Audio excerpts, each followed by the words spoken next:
Welcome, everyone. I'm Dr. Donald Wallenfang, and thank you for joining me on this live stream entitled Emmanuel Levinas on Desire and Traces of the Infinite. So we want to investigate, what does Levinas mean by this kind of terminology, traces of the infinite, the saying of the infinite, within his phenomenology of proclamation. So again, we want to think with Levinas, his overall hermeneutical matrix of human experience, of lived experience. What does this look like?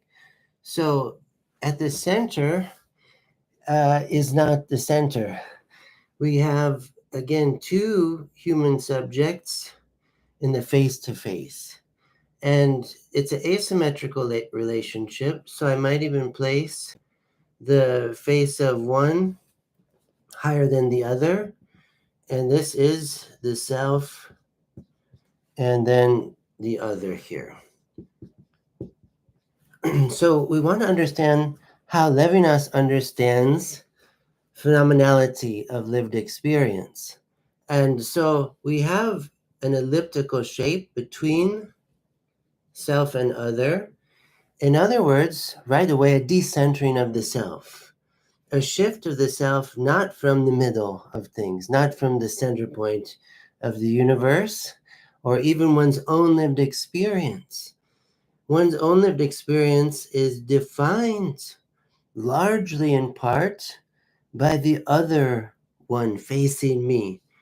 And we have this intersubjective relationship, the self vis-a-vis the other, and the assignment of responsibility by the other to me. So similar to Husserl, Heidegger, Marion, the accent is on the otherness of the total picture. So for Husserl, he wants to get back to the things themselves, which is not the self, especially per se, though the self too will get investigated in terms of consciousness, but to the phenomena, the things themselves, a return to an objectivity in Husserl. And Heidegger's expansion of this eidetic objectivity through a kind of ontological existential reduction to the self-revelation of being through the world of beings. And then here we have Levinas taking things so much further in terms of the otherness of the other, in terms of ethics. And the primary thing going on is the call of the other in relation to the self, the call of the other, the call of the other that implicates me in her life and what's going on with her. And then I am recognizing this assignment of responsibility to live for the other. So the approach to the other becomes not a neutral, anonymous knowledge, but an ethical for one, for the other. So this is how Levinas speaks of every lived experience is taking place within this primary and constant ethical intersubjectivity. So the self can no longer think of itself as at the center point of things, as if we have a circle form and the self's at the middle of everything, and an equality of phenomena that give themselves to the self in a world of manifestation. Levinas is challenging this concept that we have with Husserl, that we have moreover with Heidegger, moreover with Jean-Luc Marion, and Levinas is, in a way challenging Marion before Marion comes on the scene of the history of this phenomenology.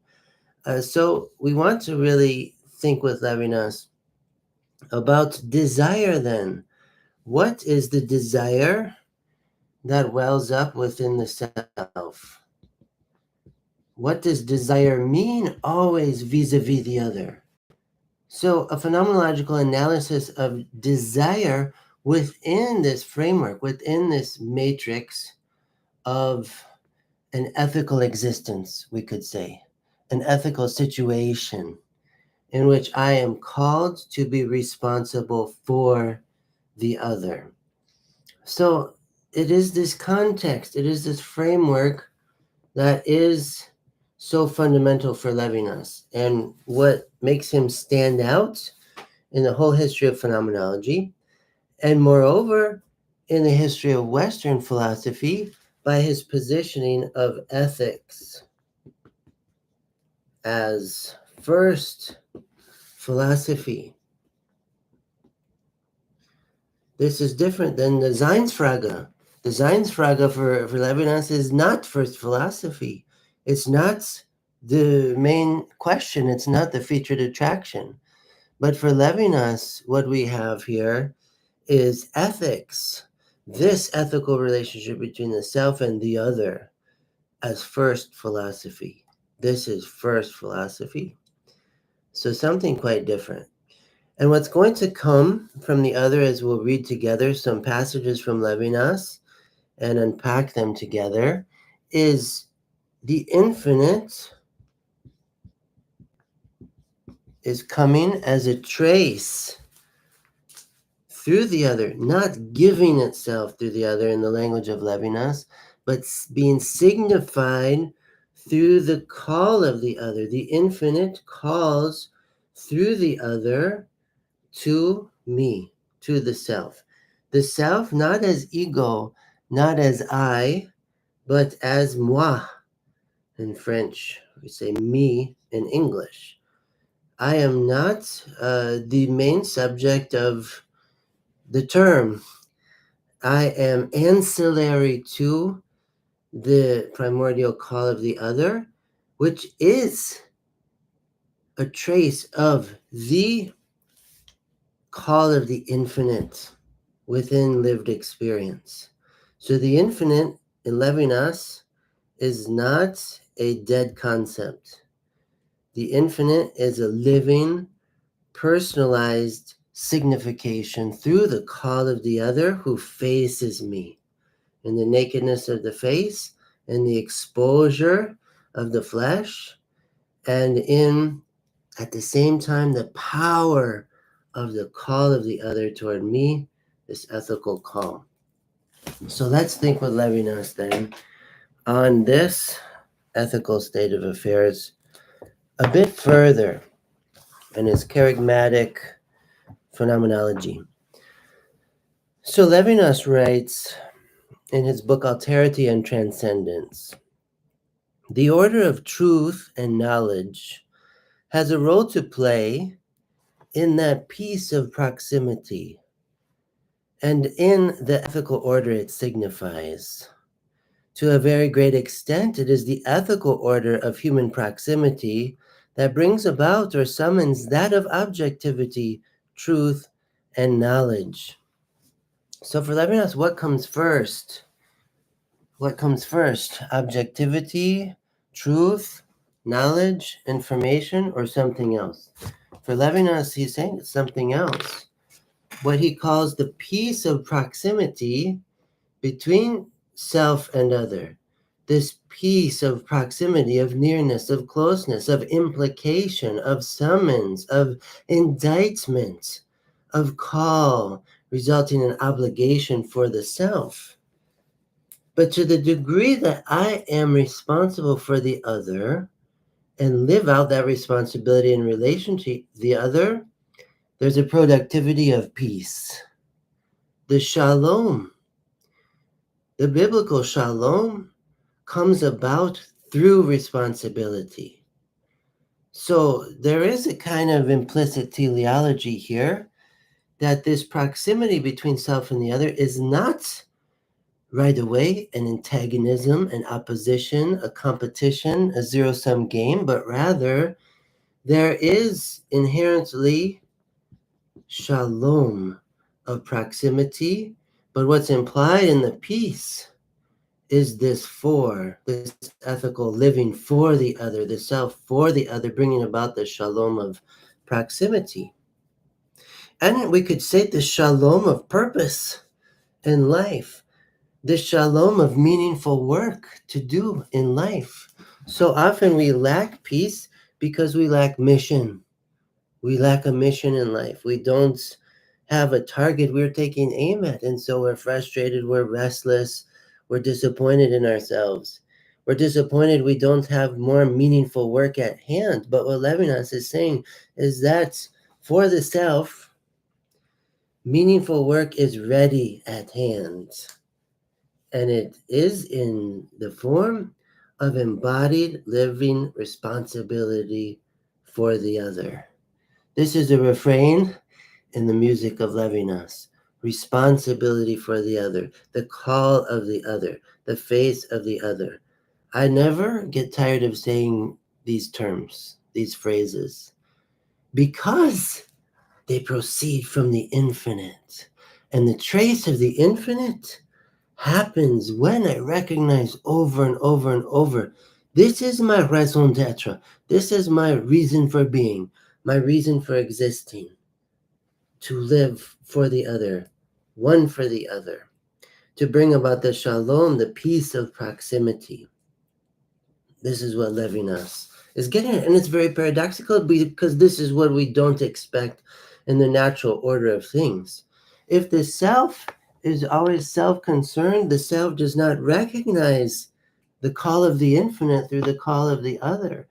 If the self is preoccupied with self-preservation and consumption and trying to escape the self, the ilia, through pleasure, through enjoyment, through jouissance alone, the jouissance is a door slammed in one's face over and over. The door is open only to slam right after it opens.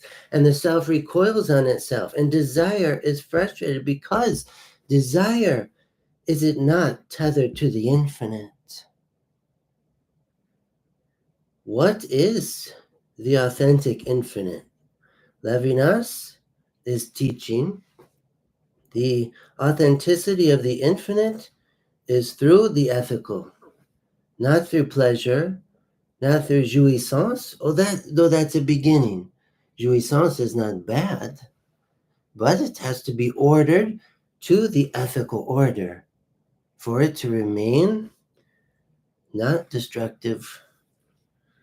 So this is a key point. Again, desire, every desire that falls under the term is after the infinite. But the infinite comes not as an idea, not as knowledge, not as pleasure, for sure, not as honor, not as wealth and money, things money can buy, material goods, not even health, securities, 401k, retirement, pension, whatever. No, the infinite is being delivered through the ethical relationship, through the call of the other to me. It's being delivered and offering deliverance of the self from itself. This is the great paradox. This is the universal misunderstanding of freedom. Freedom as self-determination, freedom as my way, right away. We tend to have this concept of freedom. Freedom is getting to do what I want. But rather for Levinas, freedom is the privilege of being an ethical agent and the capacity, the capax, the capacity to live in responsibility for the other opens the horizon of freedom, not just for oneself, but for the other also. So this is a life-giving philosophy. And the last point Levinas is making here is that what about knowledge? What about truth? What about objectivity? Yes, that follows and flows out of this ethical matrix. So yes, we do in philosophy talk about truth, objectivity, and are also wanting knowledge.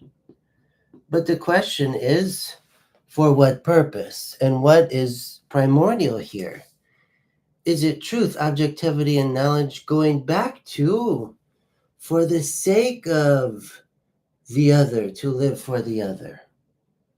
Or is it truth, objectivity, knowledge in a self concerned hermeneutics of the conatus essendi, the struggle to be, the struggle to persevere in one's own being? Is that where this goes?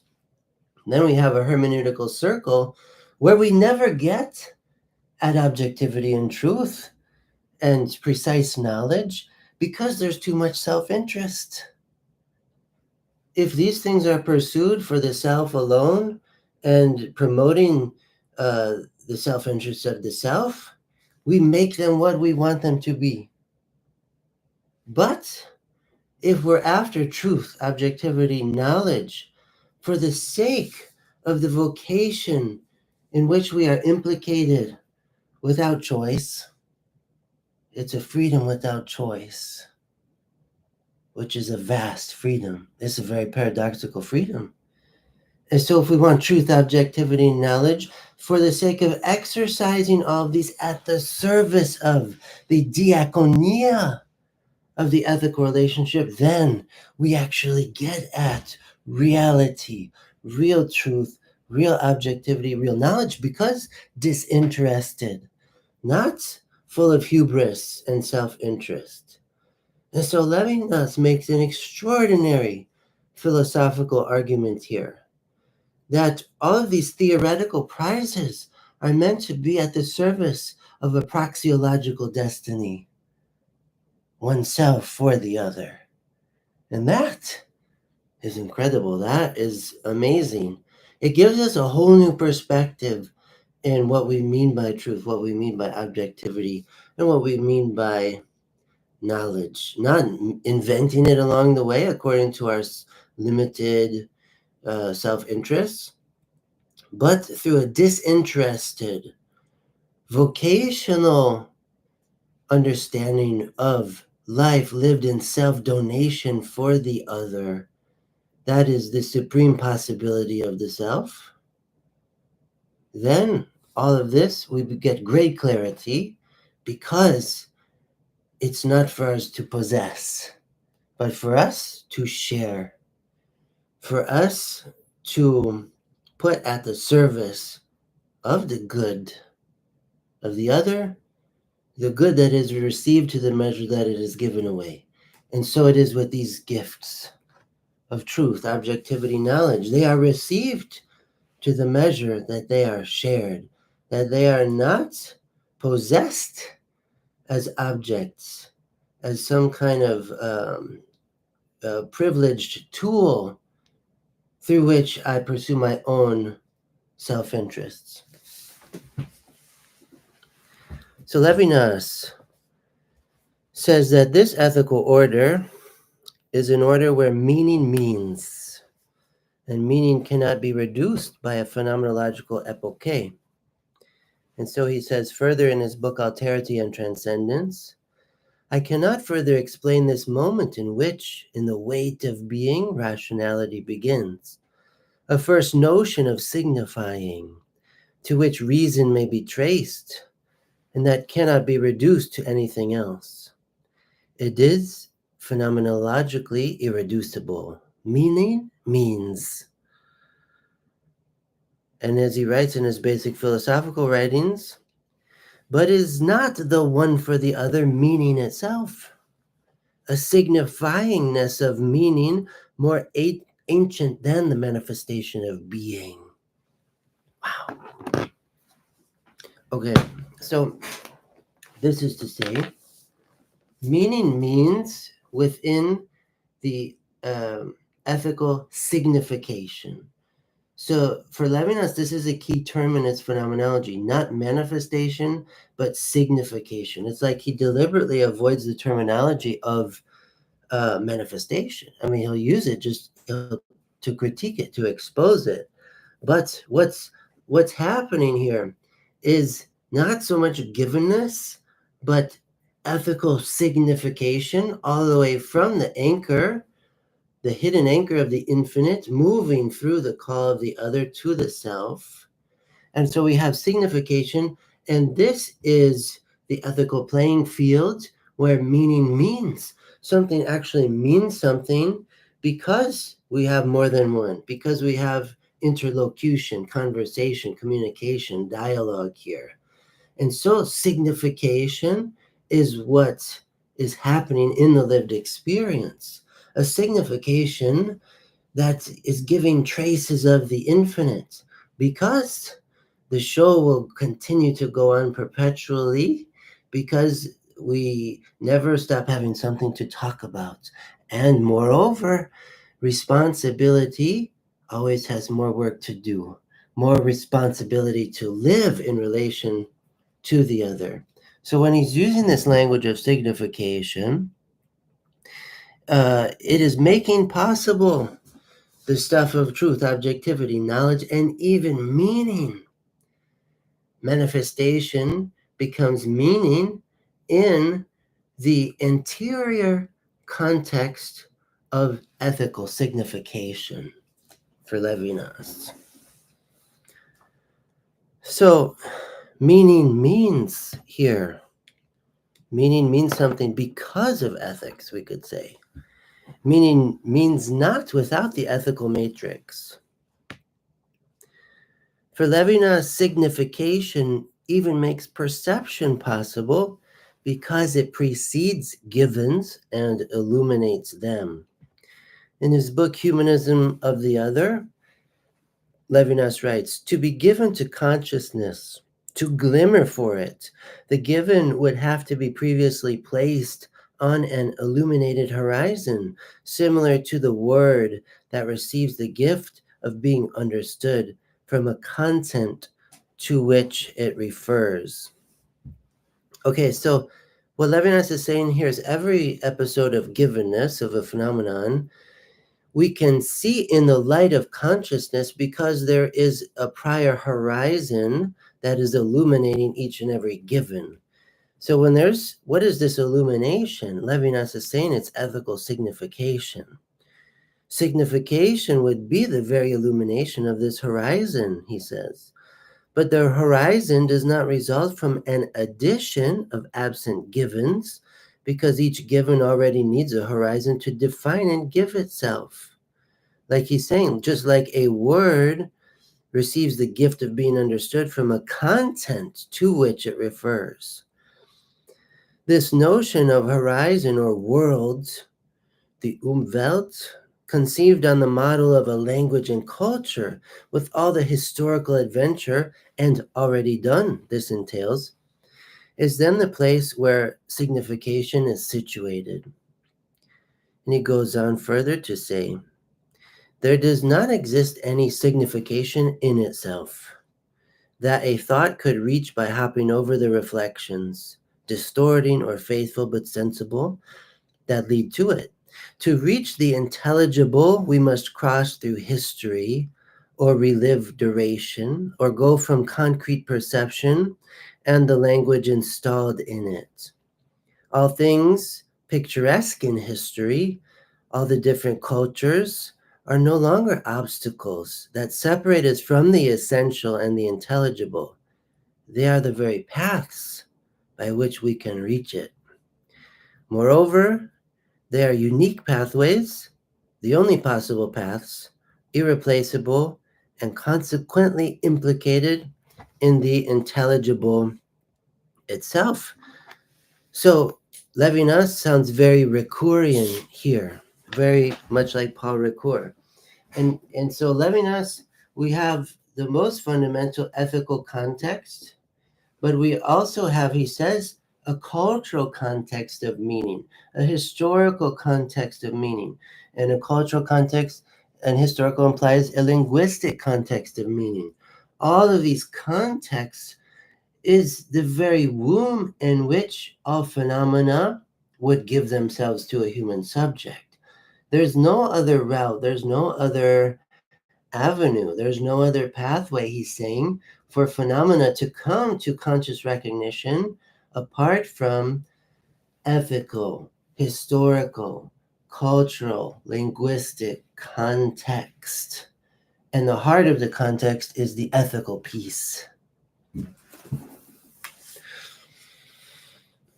However, in spite of his appreciation for contemporary philosophies, attention to history and cultural plurality, Levinas still is aiming at a more fundamental movement, pure transport, absolute orientation, sense, which he calls desire for others. So, as important as these cultural, historical, linguistic contexts are, there's something even more primordial, fundamental, uh, and that is desire for others, what he's calling sense, the orientation of the self, something that always maintains ecstatic possibilities and movements of the self through this desire for others. And this is still quoting from his book, Humanism of the Other. So the desire for the other is what moves the self and orients the self and gives the self sense, sensation, sensibility. This vis-a-vis relationship that is a perpetual one and always ethical in character. This desire for others is at once receptive and creative, a liturgical work, what he calls an investment at a loss that never returns to the same. The almighty ego is emptied to such a degree that it acts not for itself, but for the world to come. Not even a promised world to come for itself, like heaven, but for the world to come for successive generations. A responsibility that carries into the next generation. Levinas writes in his book Humanism of the Other, our era is action for the world to come, surpassing one's era. It is the surpassing of self that requires the epiphany of the other. And this is the depth of the thesis upheld in the pages of his book.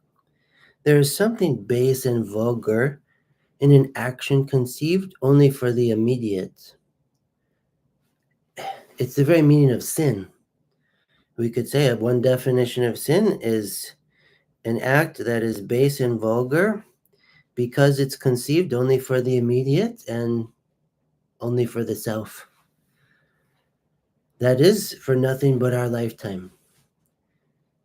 But Levinas says there is great nobility and energy liberated from the embrace of the present. Wow. I mean, what he is contributing to this history of phenomenology, to the history of Western philosophy, is so amazing. He's moving, he's shifting the locus of thought, the locus of cognition, to something beyond just the present, way beyond the question, what's in it for me? But it's a great nobility in this energy of being a self, liberated simply from the embrace of the present, the immediate, the self-interested desires.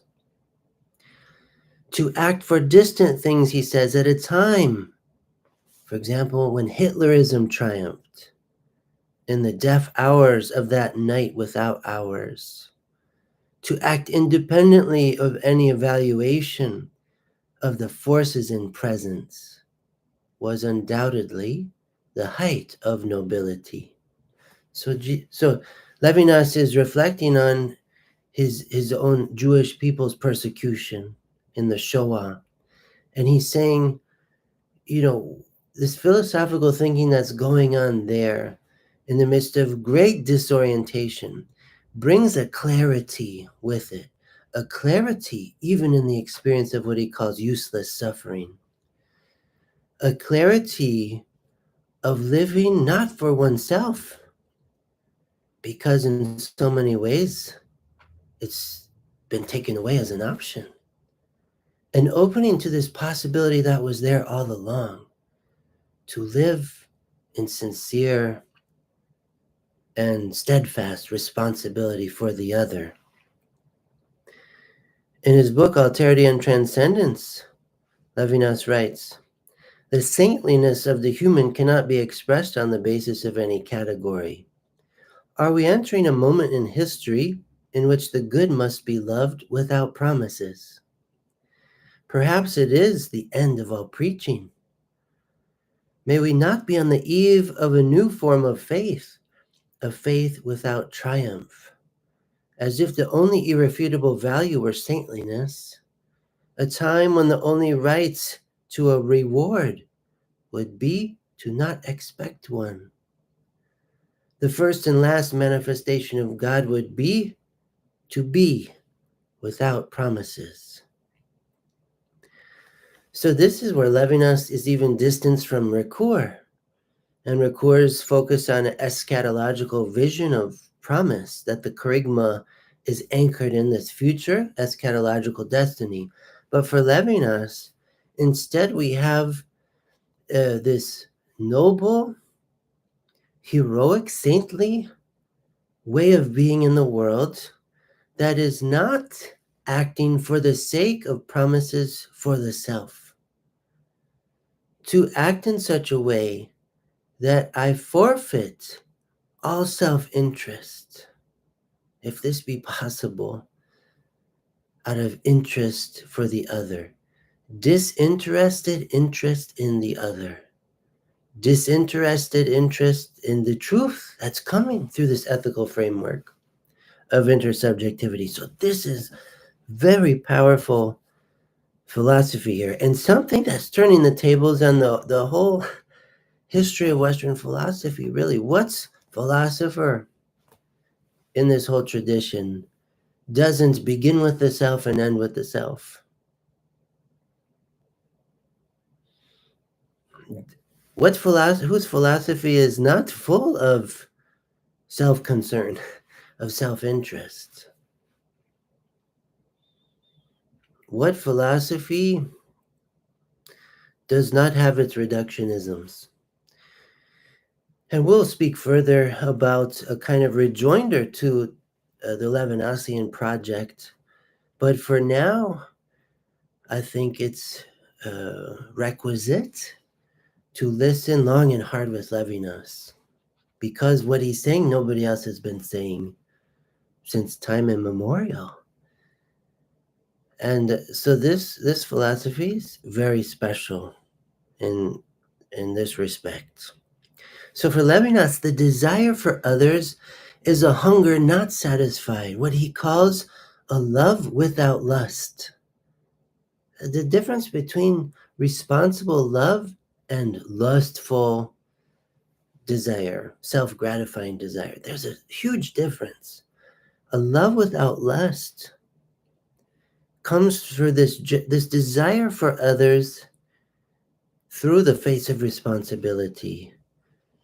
A mysterious bush, he says, engulfed in flames yet not consumed. In his book, Humanism of the Other, Levinas writes, "Is the desire for others appetite or generosity? The desirable does not satisfy my desire, it hollows me, nourishing me somehow with new hungers. Desire turns out to be bounty." It's very paradoxical. In one of his interview responses in Joe Robbins' book, Is It Righteous to Be?, Levinas says, "I think that responsibility is the love without concupiscence of which Pascal spoke. To respond to the other, to approach the other as unique, isolated from all multiplicity, all promiscuity, and outside collective necessities. To approach someone as unique to the world is to love him. Affective warmth, feeling, and goodness constitute the proper mode of this approach to the unique, the thinking of the unique." So Levinas' ethical vision is not a Kantian categorical imperative. It's not this anonymity of being responsible for the faceless masses of ethical exigency. It is something anonymous in a way. There's no a preferential option for this other or that other in Levinas, but there is the other as unique, the other always as unique, incommensurable, incommunicable. The other, the call of this particular one, this particular the other brings this uniqueness. He says so in what this interview here. So, desire for others assumes a pragmatic form in its work toward justice for all, in which language is justice. In Totality and Infinity, Levinas writes, we call justice this face to face approach in conversation. Justice consists in recognizing in the other my master. To speak to me is at each moment to surmount what is necessarily plastic in manifestation. So Levinas's phenomenology of proclamation is subverting, is we could say exploding the plasticity of manifestation and only manifestation, as well as the theoretical and speculative and only this way of doing philosophy. It's very praxeological, very concrete. What he says, very practical. This bonds, he says, between expression and responsibility, this ethical condition or essence of language, this function of language prior to all disclosure of being and its cold splendor. Read Heidegger.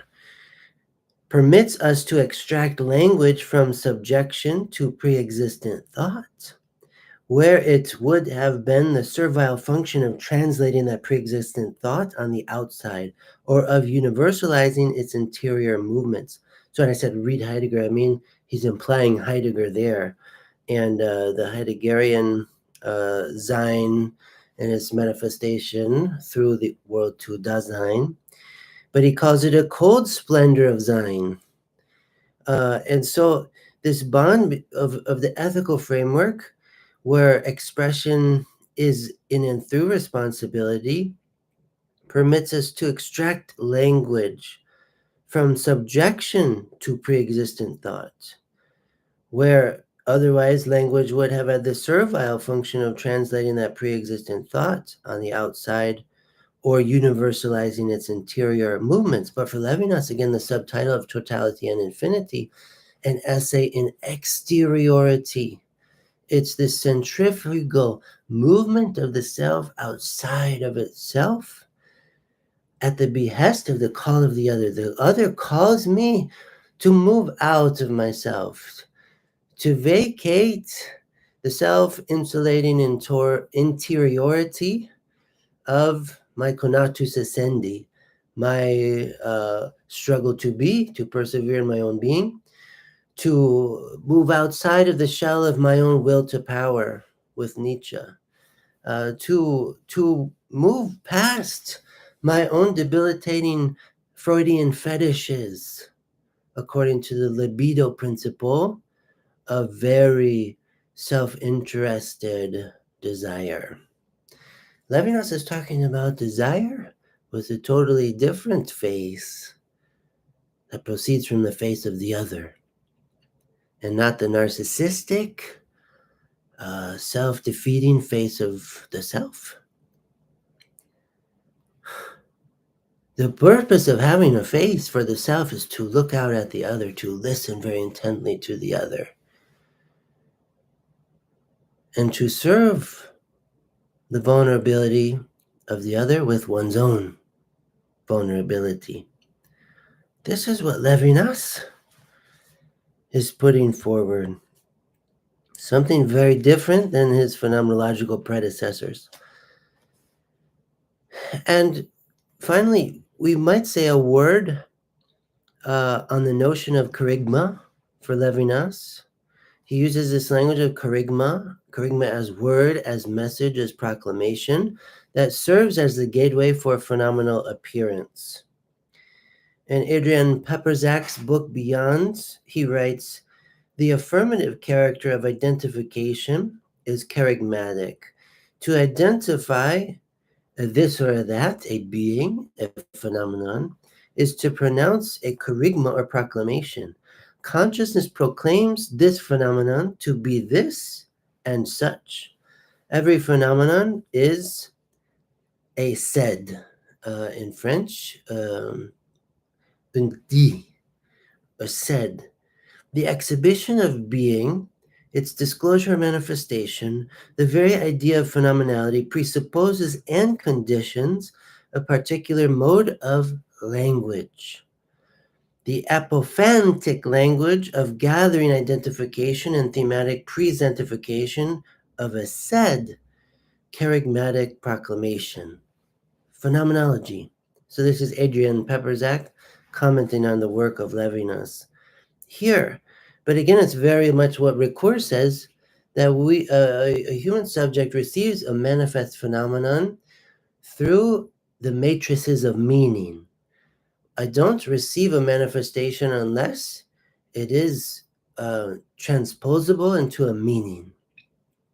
Otherwise, I don't have any identification, any recognition. I'm still asking that question a lot these days. I love music. I grew up with music, playing music, got my bachelor degree in trumpet performance. And I asked the question, what does music mean? It may be more obvious when there's a title of the composition, words in the composition, a song with words. But what does like a jazz piece mean? This improvisation, these timbres, these notes, that which is scripted, that which is spontaneous. What does it mean? This is a fascinating philosophical question. And Levinas is helping us to ask such questions about meaning and reflect on the movement of phenomena to a self within the ethical framework of the one for the other, the self vis-a-vis the other, and the movement of the phenomena with coming through the movement of the self outside of itself toward the other. That is the intersection where meaning is made. So meaning is linguistic, even if metaphorical, symbolic, analogical, uh, iconographic, pictorial. But in any case, for Levinas, the linguistic mode of a phenomenon is part and parcel of its appearing, very similar to Paul Ricoeur on this point. Without signification in language, a phenomenon does not appear as such. Escipt als, it gives as. Levinas insists that the appearing of a phenomenon is inseparable from its signifying. That's the key word in Levinas, one of them, which refers to the proclamatory, charismatic intention of thought. Every phenomenon is a discourse or a fragment of a discourse. Otherwise, it's meaningless. It's without meaning, apart from meaning-filled discourse. Phenomena appear insofar as they bear meaning. Levinas writes in his collected philosophical papers that being is manifested with a theme. A being is manifest as a being on the basis of its meaning. The setting forth of meaning must first name beings, proclaim them as this or that. The priority of the a priori is a kerygma, which is neither a form of imagination nor a form of perception. So once again, as in the work of Ricoeur, this esgipt, the it gives, going back to Husserl, must be revised to an esgipt aus, as well as an esgipt nach. It gives as, it gives according to, in a very linguistic, ethically charged context. So in this way, Levinas views language as a basis of all phenomenality. The basis of language is this face-to-face conversation.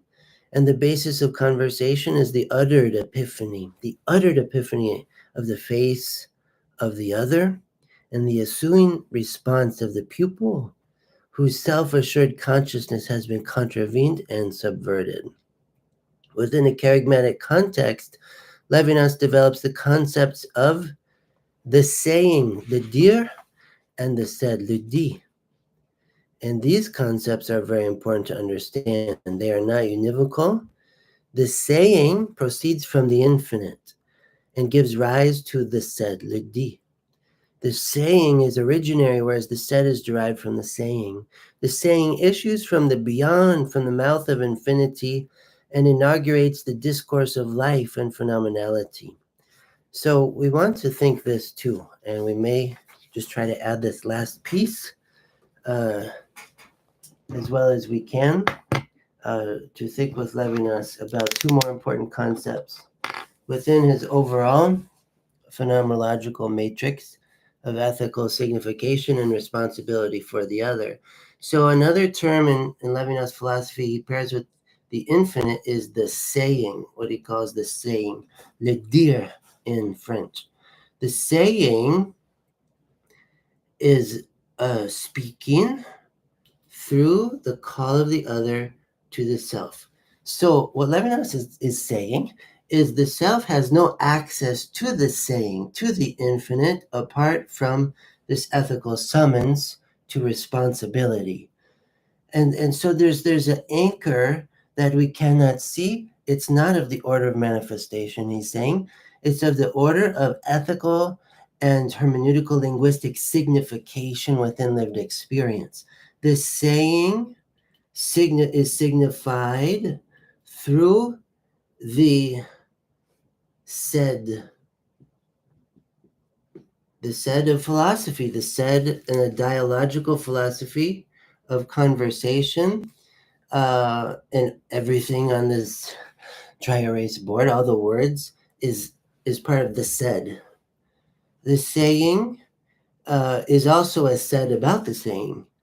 The saying, the infinite, there's something very apophatic about these points of reference. And we don't arrive at them through contemplation, but through ethical responsibility. The more I live in responsibility for the other, the more I know and understand the meaning of the infinite, the meaning of the saying that is synonymous with the infinite. I don't arrive at greater clarity about these concepts by thinking about them in the abstract, but by living toward them in the concrete.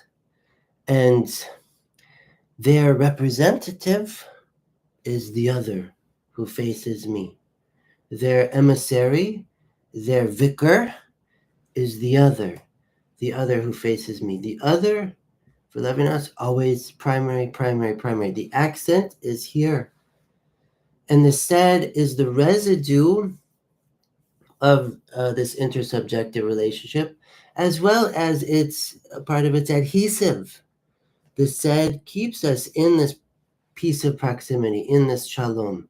The more we're able to dialogue, the less our relationship erupts into violent expressions.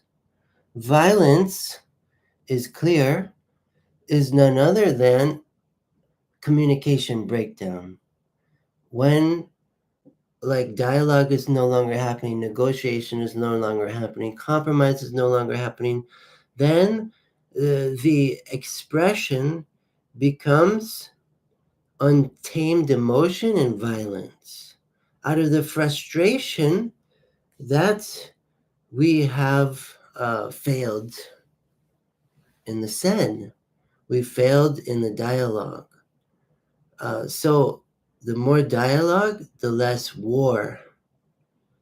The more we dialogue and allow the trace of the infinite to show up, of the saying to show up in the said, to signify itself in the said, the less we feel moved to totalitarianism and war to get my way. So to risk oneself in dialogue is to surrender to the riskful existence that already is the case in this ethical milieu of living. So the saying and the said. The saying signifies itself, is signified through the said of dialogue between the other and oneself. The saying is betrayed in a way by the said because it is not the saying directly. And there's some parts of the said that become manifestation. The gift, for example, the circulation of gift between self and the other in some ways surpasses the signification of the said. So let's think, just for this last point, about Levinas, and more about the meaning of the saying and the said, now that we see and hear more of what it's about. So conversation begins with the spoken epiphany of the face of the other, l'autrui in French, the personal other, that commands responsibility of the one spoken to. The one spoken to continues the conversation with her response, either in the affirmative hello, for example, or in the negative ignoring the invocation of the other. In the affirmative hello, or the me voici, here I am for you, the one spoken to chooses to accept the call to proximity in relation to the other, thereby entering what Levinas calls the realm of the surplus of sociality. So in his book Outside the Subject, Levinas writes, in everyday language, we approach the other person. The saying is not exhausted in the giving of meaning as it inscribes itself, fable, in the said. It is communication not reducible to the phenomenon of the truth that unites, logically, intellectually. It is a non-indifference to the other person, capable of ethical significance to which the statement itself of the said is subordinate. The proximity that declares itself in this way is not a simple failure of the coinciding of minds that truth would bring with it. It is all the surplus of sociality. Sociality that is also irreducible to knowledge of the other. It is delineated in language after an entirely different model than intentionality, despite all the importance given to the said in language, and that is further emphasized in a rhetoric already departing from the everyday logos.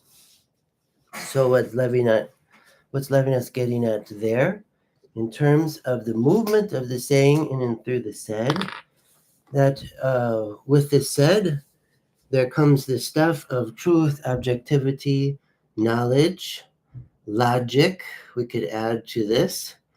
And again, this stuff is happening within an already there ethical framework. And this saying is showing up as a trace in the said vis-a-vis the other, but the proximity, the ethical proximity, is what everything is pointing to.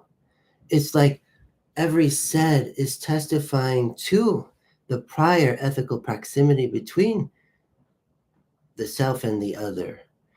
And that ethical proximity itself is the ongoing, even we could say, verbal yet non-verbal signification of the saying, again, identical to the infinite in this ethical matrix.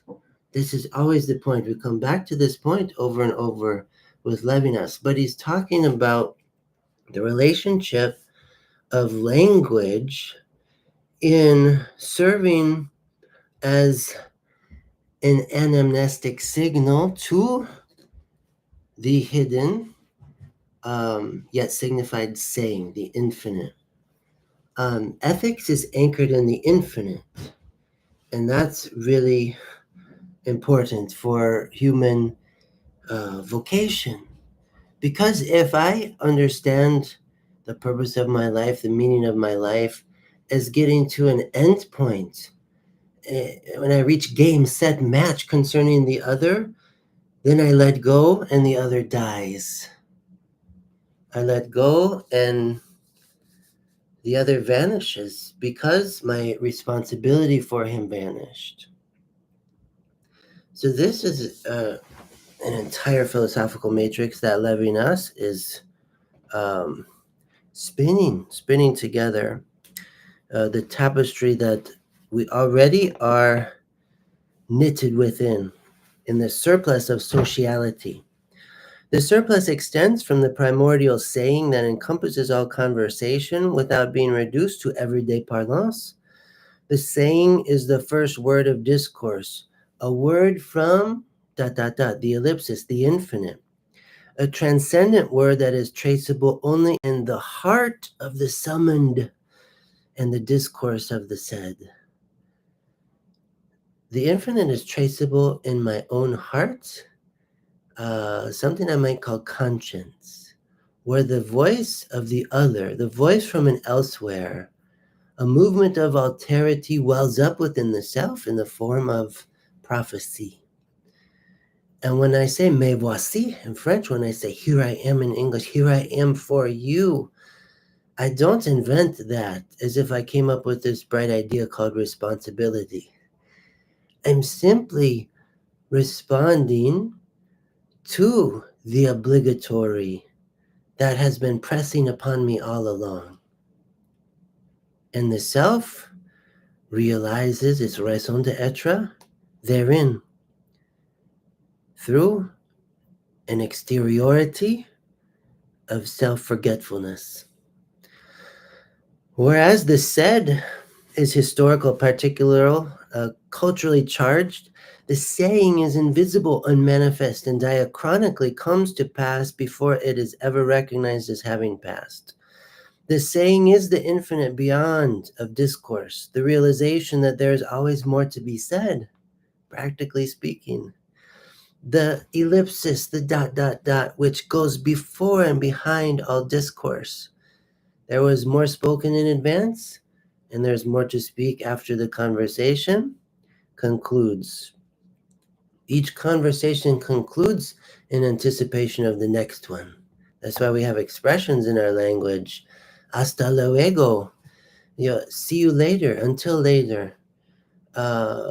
See you again soon. Goodbye until the next hello. Such discourse is one in which, Levinas writes in Otherwise Than Being, such discourse is one in which, in approaching the other, I am always late for the meeting. Diachrony has erupted a synchronous display of the appresentation of beings to consciousness, and even manifest phenomena and eidetic objectivity to consciousness that we have with Husserl and Heidegger and Marion. Discourse does this to consciousness through its diachronic flow, erupts, breaks up, decenters, disorients the synchronous display of the appresentation of phenomena, beings manifest to consciousness. Two non-transferable epochs converge on the fold of the saying and the said. The saying connotes an immemorial past, while the said signifies ethical discourse between persons, the trace of the saying. In his book Otherwise Than Being or Beyond Essence, Levinas writes, the unheard of saying is enigmatically in the anarchic response, in my responsibility for the other. So he's using the language anarchic as to say, I can't touch, I can't come into contact with the arche of the saying. It's a bottomless abyss. It's a kind of alpha and omega point that testifies to itself through its trace in the said, in my ethical response to the other. The trace of infinity is this ambiguity in the subject, in turns beginning and makeshift, a diachronic ambivalence which makes ethics, which ethics makes possible, which ethics itself makes possible. And not what makes possible ethics, what ethics makes possible. So the movement of the saying through the said is what ethics makes possible. So these are two non-transferable epochs, the fold of the saying and the said. So Jean-Luc Marion talks about the fold of givenness and the given. Levinas, we could think of a different fold. He doesn't use this language, but interpreting Levinas about the fold of the saying and the said, the precipitation of the saying in and through the said. The infinite speaks through the finite said. For Levinas writes, its signification has let itself be betrayed in the logos only to convey itself before us. It is a word already stated as kerygma in prayer or blasphemy. It thus retains in its statement the trace of the accession of transcendence of the beyond. So what he's getting at here is the saying, which is again synonymous with the infinite, is betrayed in its signifying convertibility to the said without being fully convertible, of course, but signifying itself as a trace in the said of conversation, of dialogue between interlocutors, between self and the other.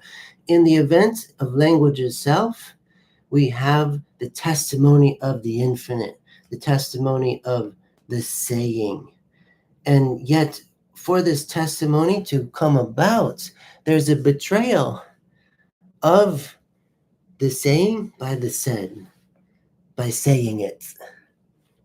It's a great paradox that by signifying the saying through said language, we're already starting to miss it, while at the same time letting it come to us through its linguistic and ethical signification. So philosophy enjoys thinking toward the infinite, trying to think the infinite, letting the infinite be thought in the philosopher. This is a great task of philosophy. If we confine ourselves to finite terms, concepts, categories, ideas, even experiences, then we don't let thought be thought far enough. For philosophy, we are led out of the labyrinth of Theseus, where the Minotaur is defeated by the thread of Adriana. The thread of Adriana leads us out of the labyrinth of fundamentalism, relativism, fatalism, nihilism, all these various isms, which imply some kind of reductionism of thought, some kind of attempt to convert completely the infinite into the finite. But instead, with Levinas, we continue to take seriously the infinite, the otherness of the infinite. And we want our thinking always to be led by that thread, to follow the breadcrumbs, which is, for Levinas, the said.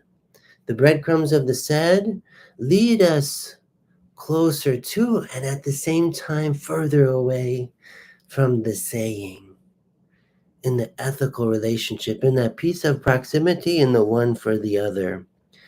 So while the saying is of a non-phenomenological order, because it doesn't appear, it doesn't manifest, and it signifies itself not as itself, but only as a trace of itself through the said, since the saying is of a non-phenomenological order, it permits itself to be thematized in order to show itself. So Levinas writes that thematization is then inevitable so that signification itself show itself, but does so in the sophism with which philosophy begins, in the betrayal with which philosophy is called to reduce. That's so interesting how he talks about the sophism in which philosophy begins. Philosophy begins with a question and then many premature answers that we want to hold so tightly and argue so vehemently. All of these premature answers to very mature questions.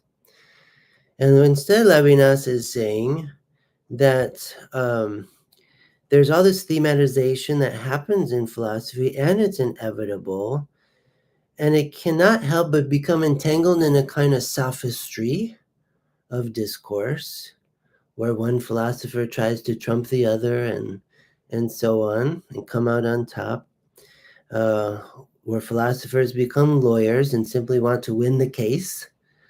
But still, Levinas says that philosophy, inasmuch as it continues to work to reduce the reductionisms of sophism, maintains its integrity. So I'm taking a lot of this commentary from my 2017 book, Dialectical Anatomy of the Eucharist, an Etude in Phenomenology, forward by Jean-Luc Marion. So philosophy must work to continue to reduce every reductionism, and phenomenology is the most helpful method to do so. It still remains to this day the most helpful philosophical method to reduce every reductionism and to turn away from staring at the head of Medusa and becoming another frozen idol of the philosophical project. So Levinas writes, in Humanism of the Other, eleity is the origin of the otherness of being, in which the in itself of objectivity participates by betraying it. Very poetic, very provocative. So, eleity, another important concept for Levinas. Eleity, what is the eleity? The eleity is related to what's happening in the said. The eleity is not only otherness, but in the sense the third party, beyond the I and the thou, like as in Martin Buber, beyond the I and the thou. But we have an elliptical form that is sustained by the eleity of speech, of interpretation, of discourse, of everything that makes up the said. And we have a redoubled eleity inasmuch as the said is testifying back to the infinite depths of the saying. And so the saying is in a relationship of eleity that comes through the signification of the said. And eleity prevents a person to think he or she has a monopoly on truth, objectivity, and knowledge. There's an eleity of truth, an eleity of objectivity, of knowledge, even of logic, because no one of us owns it completely. No one can own all the stock of truth, but there is a real eleity that displaces even the two and disorients the asymmetry of the ethical intersubjective relationship, which is important that this always happens lest the Levinasian philosophy become its own dogmatic reductionism. So Levinas builds in terms like eleity within his own philosophy that prevent the collapse in on itself.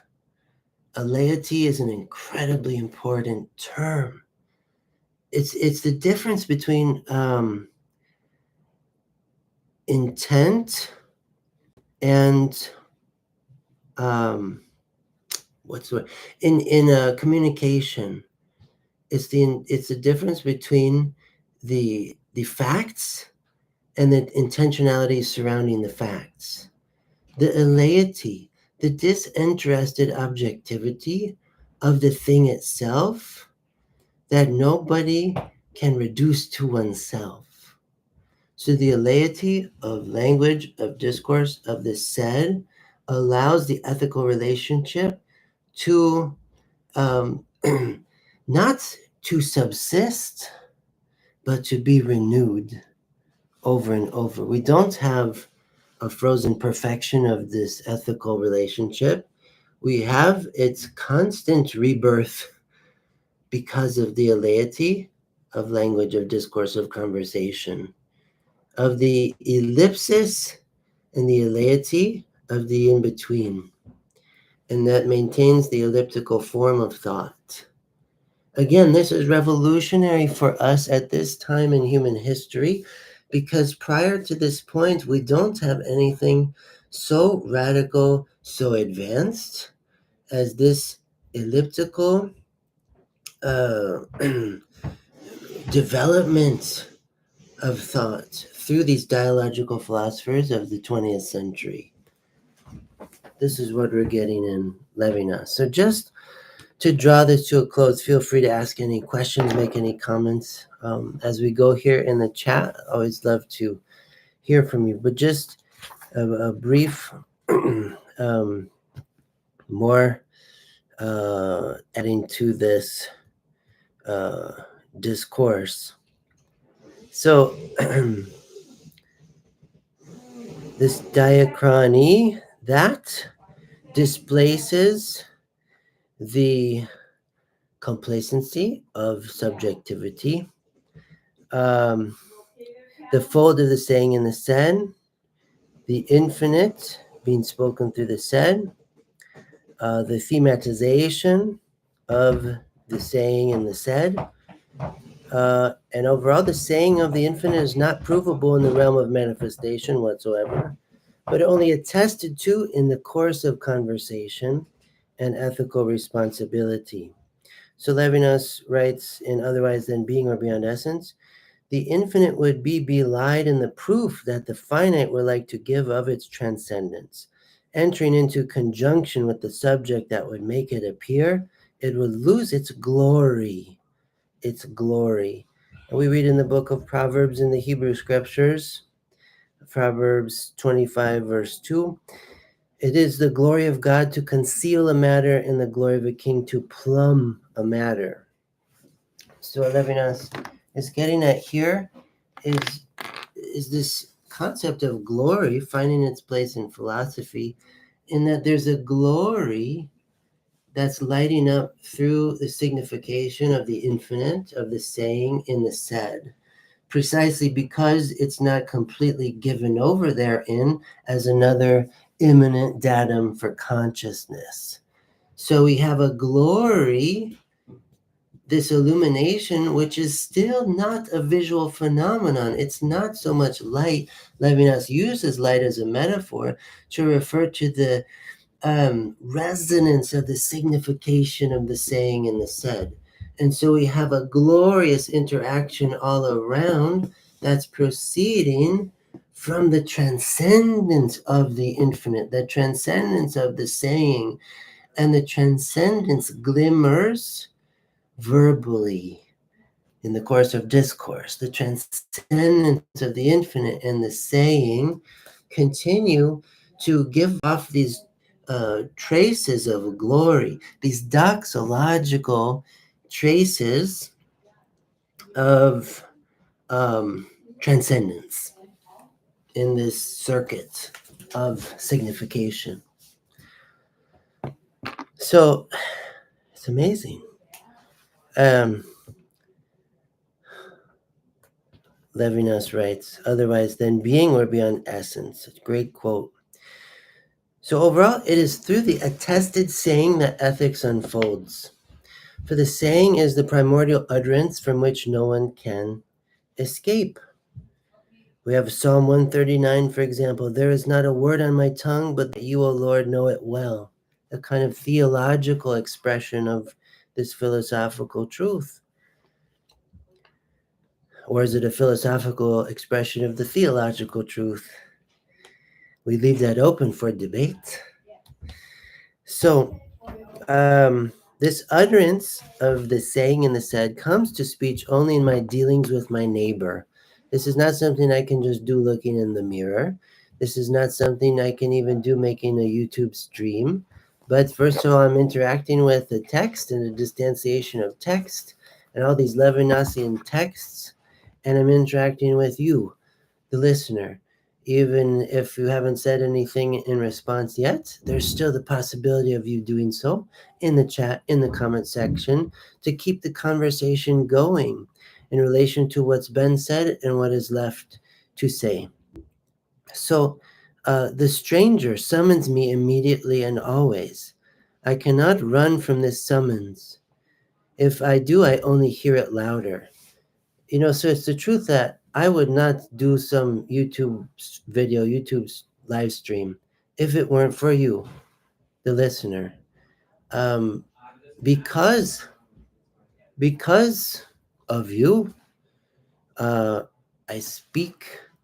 Because of what you've said, I respond.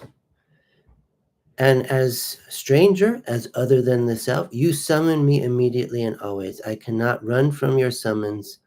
If I do, I only hear it louder. To ignore this summons would be to kill my neighbor. To kill my neighbor is to kill myself.